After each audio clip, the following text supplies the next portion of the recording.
ngayon mga kauragon, ay i-share lang ako sa inyo regarding sa blower assembly mga kauragon. Yung blower assembly ng aming aircon, yung package type 60 ton mga kauragon, nasira yung bearing. Medyo mahirap-hirap to baklasin mga kauragon at malaking unit siya. At kita nyo naman ito po siya. Ito po siya sa likod ko mga kauragon. Itong blower assembly na ito mga kauragon, babaklasin namin ang buo. Ito po siya mga kauragon, babaklasin po namin yan ang buo kasi papalitan namin ng dalawang bearing. Nasira po yung bearing sa loob mga kauragon. Yung dalawa yung bearing niya dito sa harap, sa buo. Medyo marami siyang kwan, babaklasin mga kauragon. Hindi ko siya isa-isahin mga kauragon, pero ipapakita ko lang sa inyo mga kauragon yung bearing na pasado. At ipapakita ko rin sa inyo mga kauragon kapag nabaklas namin ang aking kasama, papalitan namin ang bagong bearing. Kasi ito mga kauragon, itong package na to, matagal na ito mga kauragon na hindi gumagana. So ngayon, mainit sa loob. So kailangan na i-update namin to. Kailangan pagkanahin natin. 60 niya, napakalaki niya. So yung sulok ng kanya, yung sakop niya napakalaki. So kung patay ito, tapos ito magpaproblema, so iinit yung piston namin. So bali yan mga kauragon, kita nyo naman yung kanya, yung yan, lower motor niya. Malaki siya, sobra. Kasi nga 60 ito mga kauragon. So ito mga kauragon, ipapakita ko sa inyo yung kwan. So kita nyo mga kauragon, kasi tangkat ko yung kwan niya, yung blower niya, yung tapping niya. So magsimula lang yan dito sa blower assembly na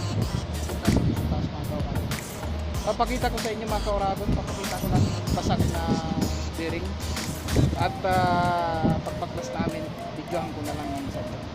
So please watch mga kauragon. Kauragon, babaklasin ko po ito, babaklasin namin ito ng aking kasama. Yan, mahirap paklasin. Ito po mga kauragon, may bearing yan dyan. Yan po, yung nakapitan nito ng bracket mga kauragon. Tapos yung sinasabi kong nabasag mga kauragon, nandun po siya mga kauragon, nandun sa loob. Ayan po, makikita nyo. Kung nakikita nyo mga kauragon, kitang kita naman, basag siya. Ayan. So papalitan namin ng bearing yan. So napakahirap mga kauragon kasi malaki tong unit na to mga kauragon. Ayan, so makikita nyo naman itong unit na to, 60 ton, napakalaki. So ayan, so bali ngayon lang kami magpapaklas nito mga kauragon. Ayan, kasi hindi na pinakontraktor ng aming amo. So dalawa lang kami gagawa nito. Yan po siya mga kauragon, yung kabuuan niya. Kita nyo naman ang laki niya mga kauragon. Sobrang laki ng unit niya mga kauragon. Yan po siya. So yan po siya, apat yung condenser niyan, apat din ang compressor. So yan mga kauragon, bali sisimulan ko ng mga kauragon habang wala pa yung kasama ko kasi nasa sa iba. Sisimulan ko ng baklasin. So okay mga kauragon, abangan nyo na lang mga kauragon ang susunod na kapanat. A few moments yung update later. ng aking ginagawa, pagbabaklas ng blower na ito mga kauragon. Unang binaklas ko po mga kauragon yung bracket dito. Yung bracket po dito, ayan, nakita nyo po. Ayan. Yan, para makagawa kami doon kasi babaklasin namin yung mga kauragon, yung mga screw doon, yung mga tornilyo doon, yung nagpakanak niya. So bali yan ay binaklas ko mga kauragon. So madumi siya, madaming grasa. Kaya naggamit ka ng guantes mga kauragon. Ito po yung guantes ko, ginamit. Bali hindi ko na sa inyo pinakita mga kauragon. So yan, yung mga screw na lang sa loob mga kauragon, yung babaklasin namin. Tingnan natin yung sitwasyon dito sa loob mga kauragon, kung ano na yung nagawa natin.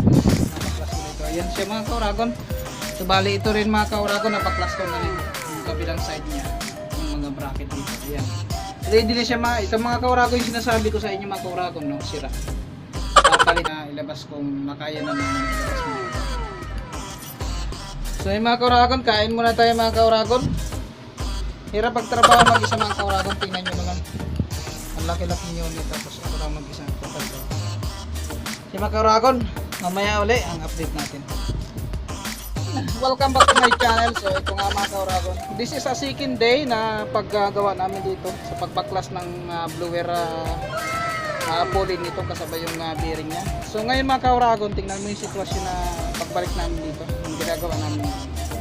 kauragon, sabi ko kahapon sa inyo, babaklasin natin yung pan mga screw. Yan mga kauragon, baklas na. So ayan, nalaglag na to. So ang problema na lang natin, ilalabas natin tong pulley na to na mahaba papunta dito. Ang problema na lang natin mga kauragon yung sa likod. So ayan siya mga kauragon. Nandito yung kasama ko mga kauragon. So bali dalawa kami. Punta tayo sa mga kauragon. Mahirap kapag nasira yung yan, blower na complete kit niya yan. Pag nasira yung bearing niya, ang hirap. So ayan po siya mga kauragon. So ayan mga kauragon, abangan nyo na lang yung mga susunod na episode namin mga kauragon.